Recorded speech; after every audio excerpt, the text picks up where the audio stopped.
One of the thoughts that I had that really helped me a lot after I'd failed a couple of times and wondered was I ever going to want to try anything hard again, I heard a speech Denzel Washington gave to a university. And it was his thought that everybody has what it takes to succeed, but few have what it takes to be able to fail and get back up the next day and keep going. I've had a lot of people come to me with different pursuits like losing weight, hiking the Appalachian Trail, going across the country on foot themselves. And they ask me, and I'm not sure when it changed, I don't know what I used to tell them. But a few years ago, it came to me and I tell them what I think is the most valuable advice in the world. And I had heard it a few times myself and didn't even realize it. Is get up each morning with whatever you're pursuing and go out there and let it show you what you need to do or what you need to go get. And know that in any great thing that's ever done, there will be help along the way. And there'll be a lot of help you know about, and there'll be a lot of help you don't know about. But to not have any anxiety, slow it down, stop. If you need to stop, ask people. But if your pursuit means a lot to you, keep doing it no matter what happens. And just be prepared. The most important thing you can have in your backpack, so to speak, is your willingness to face life as it's set down in front of you.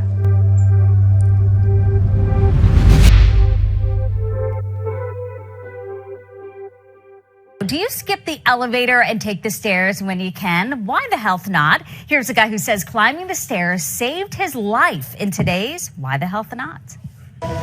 My name is Jack Fussell. I weighed 272 pounds when I came here the first time to Amicalola Falls.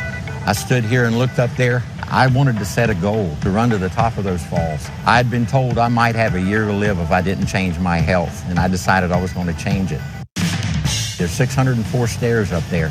When I got through being able to make it to the top, I kept changing my goal. I kept adding to it. I did the stairs 25, 30, 35, 40, and 50 times. I've lost 118 pounds on these stairs. Eat right, exercise, stretch your body. You got to do something. You just keep moving.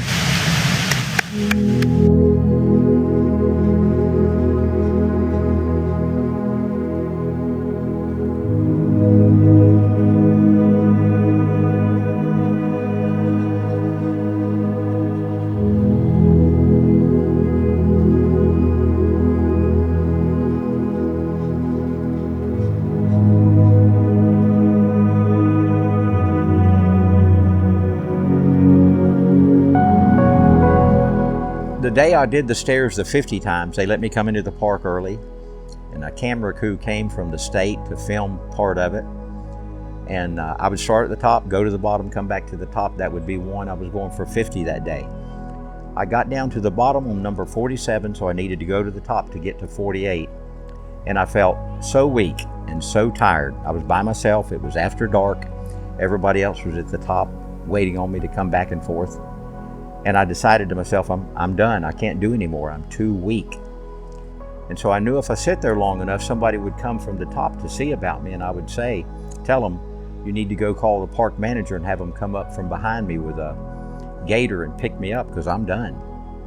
And I was sitting there and I looked up in a few minutes, and here come somebody coming down the stairs. You could see the light following the serpentine of the stairs there. And in a few minutes, it got close enough, and it was my 12-year-old grandson. And he walked over, and he had no idea what I was thinking or what I was doing other than sitting. And he walked over and said, "Papa, you're not a quitter." And he touched me on my shoulder. And I did not do any of this on purpose, but I stood up, went to the top, kept going, went back to the bottom, back to the top, back to the bottom, back to the top, and finished the 50. That was a big deal because it really hit me. And I thought he didn't hand me a salt pill or a goo. He didn't come over and inject something or give me an IV. Nothing but the words. Stepped down off that last step when I could see it was him, and he said, "Papa, "You sure aren't a quitter." And he come over and patted me on the shoulder. And I didn't sit there and think, well, by golly, for him, I don't want him to, I didn't do that. Not at all. I stood up and did it. I learned so much later on about the mind to where that ended up making sense. It did something inside of me. The encouragement, the importance of people to me. And I finished, I got it done.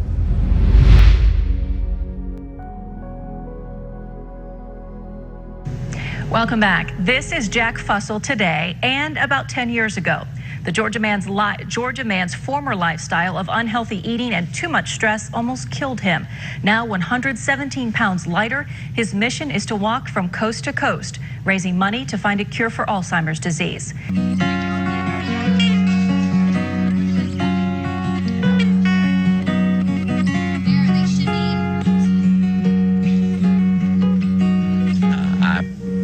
Weighed 272 about 12 years ago and set some goals then, and I finished them. And after I got through with those, I decided to make another goal, and I prayed and thought and talked with people, and one night about 9 o'clock it came into my mind to run across the country, and I decided to run across the country to raise money for the Alzheimer's Association.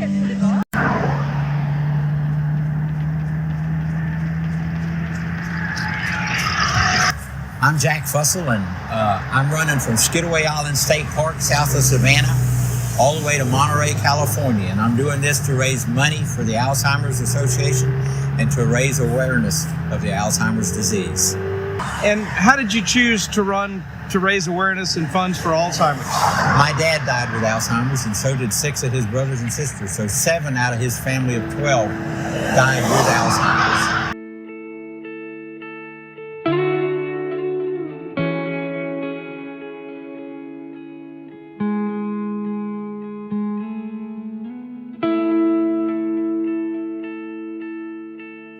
One of the things I noticed at Amicalola while I was there, and then I transferred the same thoughts to my trip in 2013, was that for some reason I couldn't do anything really fast, where I pushed myself really hard. And I think it may have had something to do with the fact that my body, I've always been diagnosed with iron poor blood. But I did find at Amicalola, and I used it on the trip, that I could go a long time at a slower pace. Back at the beginning, when I decided to run across the country, something that's very important, Alzheimer's was not really in the mix. I decided to call 5 people that night and tell them I had decided to run across the country, and the second person said to me, "What charity are you going to be doing it for?" And I had not thought of that, but out of my mouth instantly come Alzheimer's. And my dad had died of Alzheimer's. So, and from there forward, I did not have one time that I wondered, was I running for the right charity? I did not have one time that I wondered, should I even be doing this? All of my life, when I look back, I was pretty much told, you're not going to be able to do stuff. You're not going to amount to anything. You're no. When I started telling people I was going across the country, the encouragement I got was unbelievable. It was something I had never had in my life. I had had so much encouragement. And I tell you what, I have learned that encouragement is so strong, and so is discouragement. Sitting here and doing this interview, one of the things that I've realized is most important to me, and I think I maybe knew it before, but just talking about it has just reinforced it. I feel like with all of my heart, I got so much discouragement coming up as a child because my parents were struggling. So much discouragement, it was unbelievable.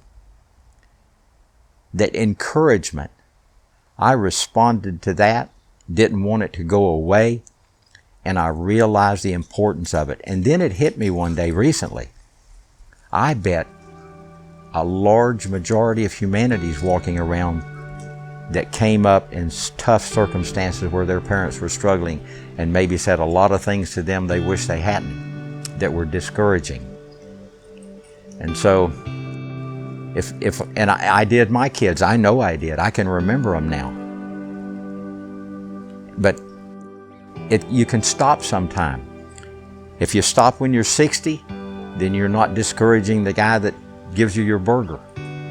If you stop when you're 70, whatever you're doing, you're not discouraging the person that you buy something from in a department store. You can stop that day and become encouraging. Encourage people.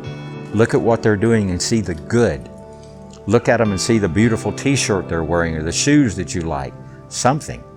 And well, I tell you what, I'm here to tell you, that's the one thing that kept me going, was just getting so much encouragement for all these years, since basically January the 12th, 2013. Welcome back. Remember this man, Jack Fussell? He planned to walk from Savannah to Monterey, California. Well, he did it. Jack and his daughter keep supporters updated through email and his blogging site. Turns out he made the cross-country journey in 7 months, 2 days.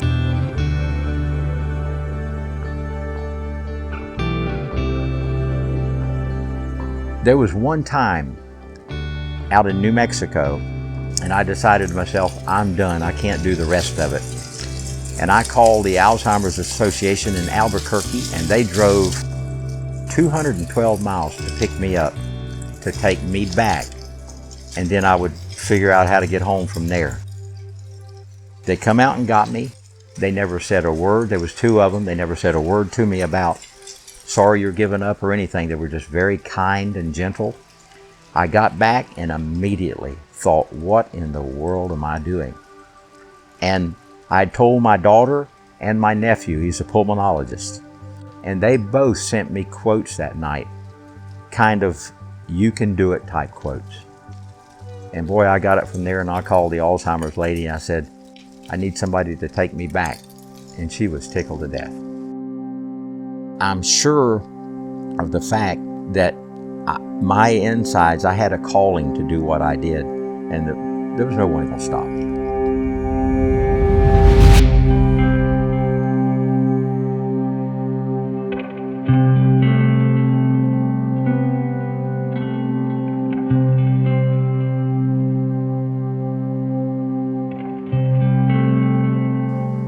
Almost every need I have, need for attention, need for love, need for something to do, something to look forward to, is fed by having Red Top in my life.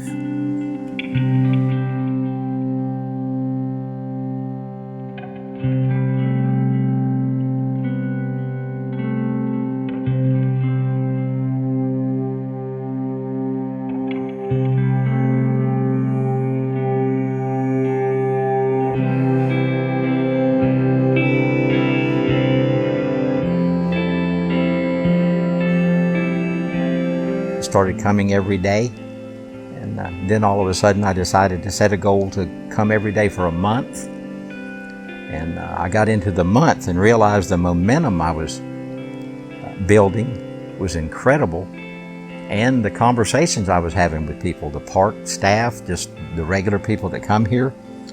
So I changed it then to, I think, 100 days. I got near the 100, and I decided to myself, I'm going to go for a year.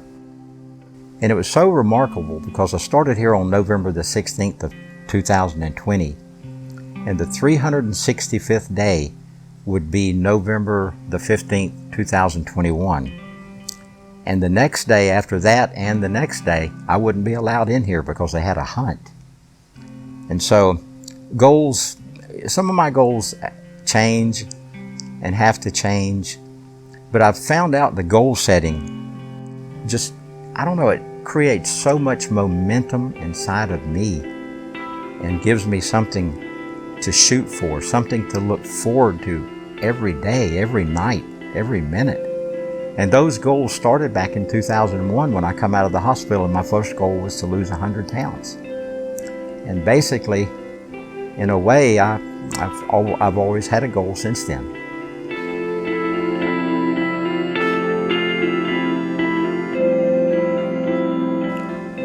One of the things I realized very quickly coming out here, but I kind of knew it from before, but it hit me again because I'd been gone for 4.5 years as a caregiver, was like having the shirt that I wear with the Alzheimer's on it, having the car with the signs. People would see that, and they ended up migrating to me, wanting to talk about Alzheimer's or aging, sometimes what shoes I wore, whatever.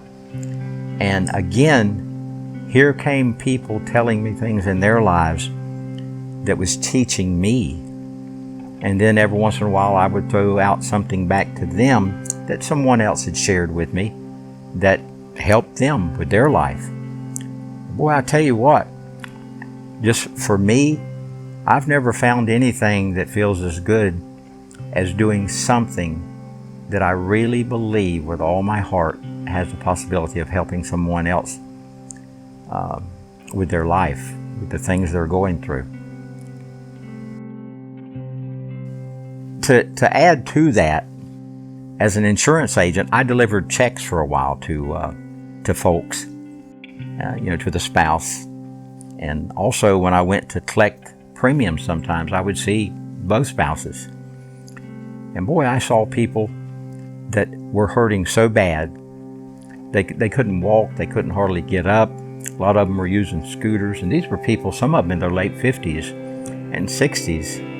And they would share with me that they had, just kind of quit, and they had quit because they felt a little pain somewhere, or maybe felt a heart palpitation that scared them. The whole thing is about body movement, about continuing to keep going, keep walking, keep standing up.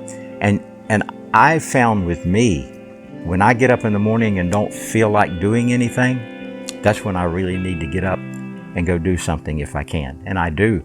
And I find most of the time, within a few minutes, the dullness I was feeling is gone. I believe with all of my heart that we tell our body every single day, you can either relax, you don't have to fix nothing, you don't have to send nutrients anywhere, or we tell our body every single day, you got to get up and do some work. I had a young man tell me about the Chinese farmer. He got up one day and his horses ran off. The neighbors came around that night to him and said, "We heard your horse ran off. That's bad, isn't it?" And he said, "Well, maybe." The next day the horse came back and brought 2 or 3 wild ones with him.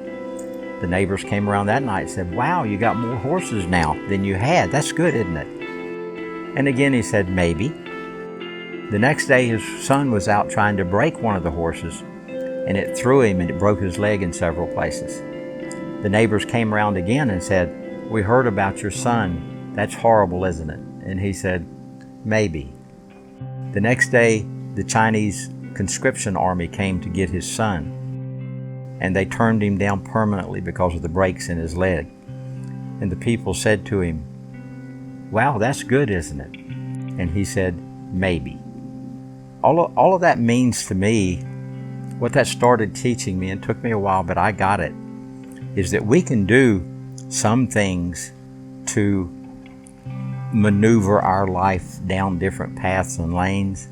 But in the end, the biggest tool I think we can have is the ability to handle life as it is set down in front of you.